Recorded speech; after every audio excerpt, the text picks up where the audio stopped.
সহজ টেকনিকে job math. প্রশ্নে লেখা আছে একটি ঘড়ি 612 টাকায় বিক্রয় করলে 15% ক্ষতি হয়। কত টাকায় বিক্রয় করলে 10% লাভ হতো?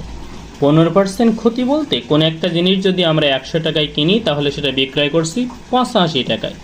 তাহলে মূলত এই ঘড়িটা 612 টাকায় বিক্রয় করায় কত টাকায় কিনেছিল প্রথম সেটা বের করি। তাহলে 85 টাকায় বিক্রয় যদি করে থাকতো তাহলে কিনেছিল 100 টাকা দিয়ে। 1 টাকায় বিক্রয় করলে কিনেছিল 100/85।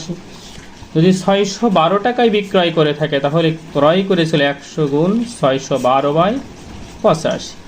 একে 5 দ্বারা কাটলে 5 17 85, 5 20 100, 17 দ্বারা একে কাটলে 36 বার যায়। 36 গুণ 20 সমান 720 টাকায় কিনেছিল। প্রশ্নে বলছে কত টাকায় বিক্রয় করলে 10% লাভ হবে। যদি 100 টাকায় কিনে থাকেন 10% লাভ করতে হলে বিক্রয় করতে হবে 110 টাকায়।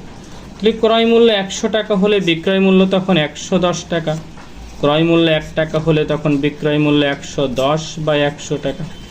ক্রয় মূল্য 720 টাকা হলে তখন বিক্রয় মূল্য 110 গুণ 720/100। এই 0 0 কেটে দেওয়া যায়, এই 0 0 কেটে দেওয়া যায়, তখন থাকে 72 গুণ 11, আর 72 গুণ 11 দিলে হচ্ছে 792 টাকা।